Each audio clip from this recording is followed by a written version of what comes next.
घूंघट, ये जो घूंघट, ये जो पल्ला, ये जो ऐसे रखना, इसके कई अच्छे अच्छे वाले मायने हैं।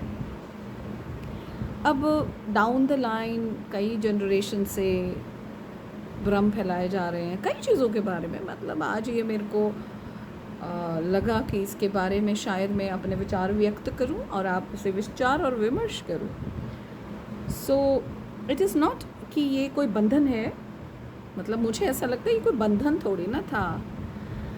इट वॉज जस्ट दैट अगर मैं वो वाले ज़माने की होती तो शायद आज ये सोच के बोल सकती हूँ कि ये कोई बंधन नहीं है, because it is see through.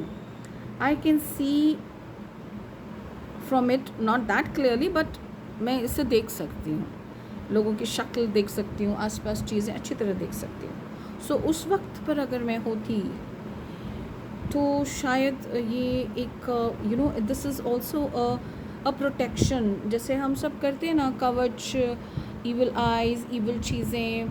या देखो, हमारा सही होना हमेशा सही नहीं होता। दूसरों की नज़र से दुनिया को देखो तो दुनिया हंसी है, पर दूसरों की नज़र से देखो तो हर कोई आपकी तरह, हमारी तरह अच्छा भी नहीं होता ना। तो उस चीज़ को कट करने के लिए, डिस्ट्रैक्शन ना हो, इसलिए ये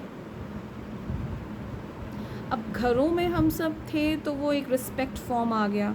जैसे आज की डेट में if you go to a very holy place, कहीं ऐसी जगह जाएं या किसी व्यक्ति के आगे जो संत महात्मा हो, तो हम ये रखते हैं।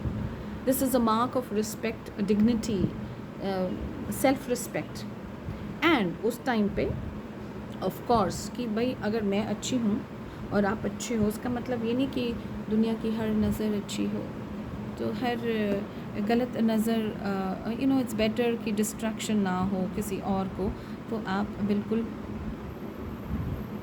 ऐसे हो जाइए, मतलब आज की डेट में कहीं तो डिटैच हो जाइए नज़रों से, out of site, out of site, out of mind. तो कोई चीज़ साइट में किसी के क्यों लानी है? सब हमारी तरह, आपकी तरह अच्छे नहीं होते ना, तो दूसरों की नज़र से सोचना चाहिए। तो ये कई लोगों ने इसको बिल्कुल ही वो वाली दुनिया में, नेगेटिव दुनिया में इसको बहुत ही नेगेटिव ले लिया है कि भाई ये बहुत हैवी फॉर्म है, ये नारी शक्ति का हनन है, ये लेडीज़ ये वो, मतलब हर फॉर्म में आप इसको कुछ भी बोल सकते हो, लेकिन समझ अगर सच्ची हो तो यही चीज़ बड़ी कायदे की होती है। तो समझ का फेर होता है। Not everything is meant to be very heavy metal. उसका दूसरा पहलू भी सोचें ना। तो वो सोच आजकल क्या होता है, अब यही होता है। तो दुनिया ऐसी नहीं होती जैसे हम अपनी नज़रों से, अपने भाव से देखते हैं। So to protect your peace, to protect your aura energy, कभी कभी लाइफ में ऐसे करना बहुत ज़रूरी हो जाता है। मेरा मतलब अब पल्ले से नहीं है, मेरा मतलब है गायब हो जाना, अपने को ढक लेना, गॉड की शरण में आ जाना, पल्ले की शरण में आ जाना। So there are many things जो आप इसको समझ सकते हो। तो हर चीज़ पहनावे से कुछ नहीं होता भाई। पहनावा ये वो, अंदर का सोल, अंदर का भाव। अभी गलत इंसान तो फिर गलत है ना, वो तो चाहे जो मर्जी कर लो। अब चोर है ना, वो तो चाहे ताला लगा लो, चाहे सीसीटीवी लगा लो, वो चोर ही अगर वो माहिर है तो वो करेगा ही करेगा। तो ये दुनिया ऐसी ही है। अच्छा तो अच्छा ही है ना, चाहे मैं पल्लू में रहूँ, आप पल्लू में रहो, हम ऐसे देखें या मैं ऐसे रहूँ।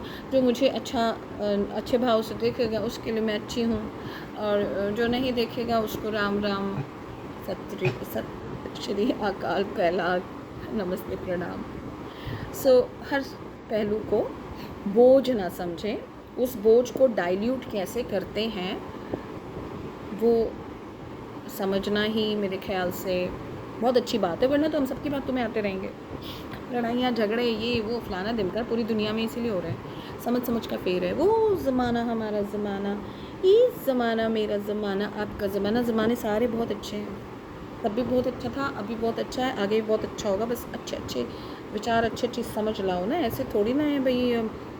तो किसी को कॉकरोच बोल दो तो वो कॉकरोच हो गया, किसी को गटर का कीड़ा बोल दो तो गटर का कीड़ा हो गया। अब देख लो कितने कॉकरोच गटर के कीड़े, बोलने से क्या जाता है।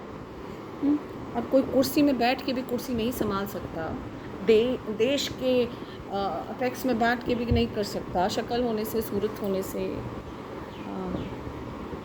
हीरोइनी होने से तो नहीं होगा ना। उस पोजीशन के लिए, उस समझ के लिए आपको काबिल होना पड़ेगा ना। So you understand what I am saying.